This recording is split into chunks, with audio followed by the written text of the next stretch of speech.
Welcome back once again, Caustic Men, to another 10-minute watch review. You know how it goes. No wrist check, no BS, just in-depth with this watch in 10 minutes or less. Let's get started. This is the Hamilton Pioneer Pilot. This is a recent issue, 2019, I believe. This is a reissue of a watch that Hamilton produced in the 1970s, a pilot's watch for the Royal Air Force called the W10. Of course, since this is a modern watch, it has some significant upgrades over the vintage version. We'll get into those in a minute, but first, let's do the specifications. Excluding the crown, we're sitting right about 36 at the widest. We've got a lug-to-lug of about 41.5. Case height of just over 10 millimeters. Lug width of, wait for it, 18 on the money. This is a stainless steel watch. It's got a tonneau shape to it. That's sort of the swooping sides, cross-cut inside of the lugs there. Very indicative of the 1970s. This is powered by a Hamilton H50 movement. That's based on an ETA 2801 hand wind movement. That's 17 joules. Hamilton made a few modifications to this to give it an 80-hour power reserve, which is very nice to have in a hand-wound watch. This is a hardened mineral crystal. Obviously, you can see it's sitting very high up out of the case. It's a highly domed crystal. Interesting choice using a mineral crystal on this watch. It's not an acrylic crystal, which would have probably been more accurate to the 1970s watch, but it is hardened mineral. Interesting choice. Not sure why they went that route. This comes on a gray NATO strap. It is a very nice NATO strap. It's got a signed buckle there. Two keepers. True NATO with the double underpass on the strap there. A little bit of leather lining around the adjustment holes here, and a leather keeper on the end. So this is a black dial. It's slightly textured. I'm going to see if I can give you a really up-close look at this. It's a grainy sort of texture. It looks a little bit like asphalt to me. I think it's kind of cool looking. It lends a little interest to the dial. As you can see, it has a train track minute marker around the edge of the dial.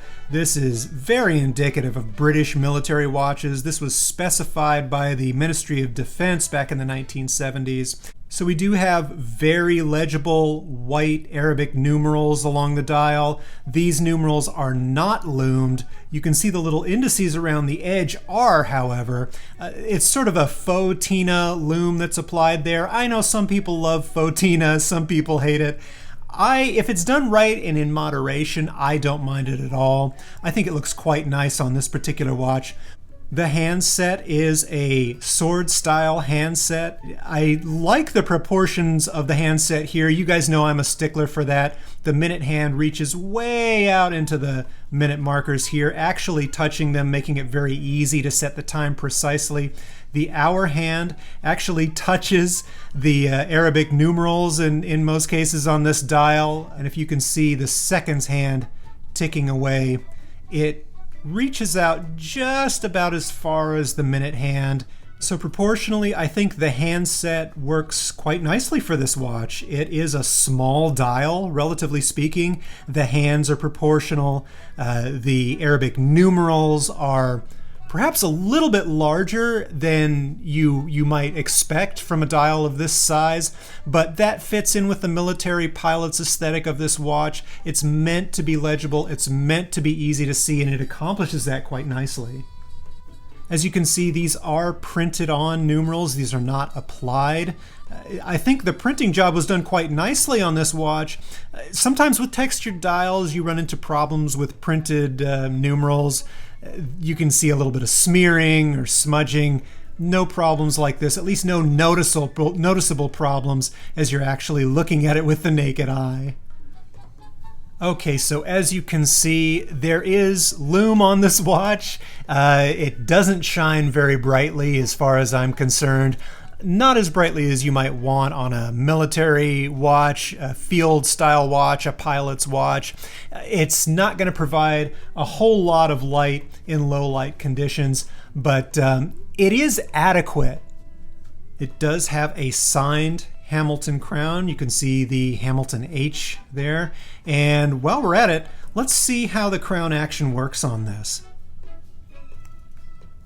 Little click there, not too chunky, not too positive on that end. Nice, easy, smooth setting of the hands. This is a push-pull crown. It is not a screw-down crown. But despite that fact, this does have 100 meters of water resistance, which is a little bit unusual for a pilot's watch, but very, very welcome and a significant upgrade over the vintage version. Okay, let's give that movement a little bit of a whine, see if I can have you guys hear this.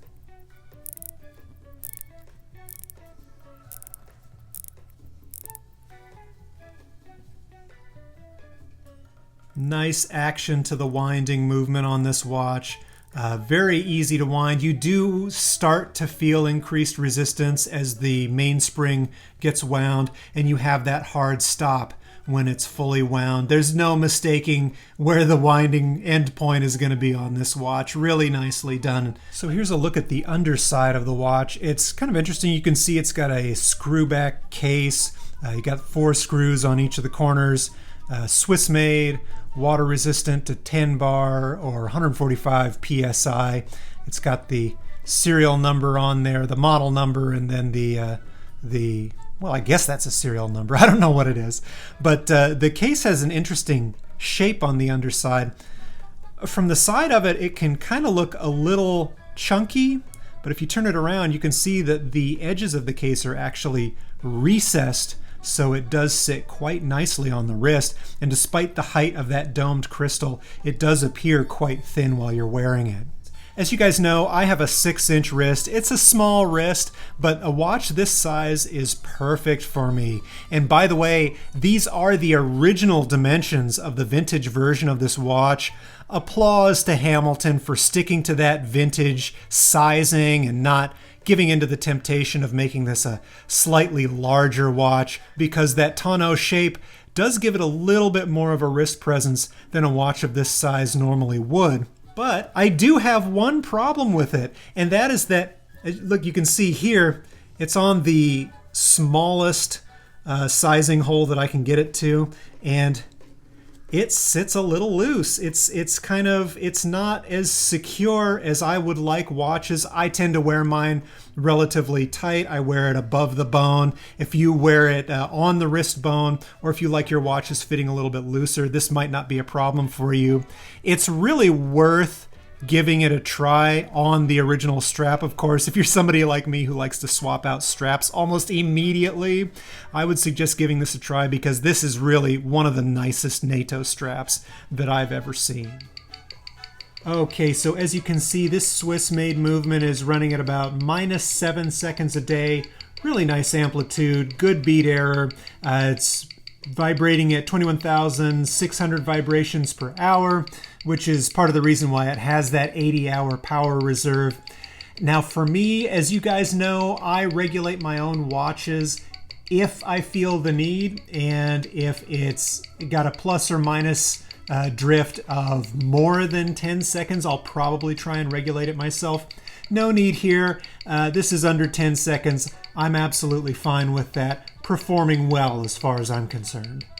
For me, this is a real winner. It's a beautifully vintage styled watch. Wonderful sizing. It does have some drawbacks. I would have liked to have seen a sapphire crystal instead of the mineral on here, or at least an acrylic crystal that you can actually buff the scratches out of if you do scratch it. The strap is a plus and a minus for me. Beautiful NATO strap, a little too large for my wrist. I would have liked to have seen maybe one more adjustment hole on this NATO strap, considering the size of the watch. Okay guys, so that's it for now, and I look forward to seeing you again next time for another 10-minute watch review.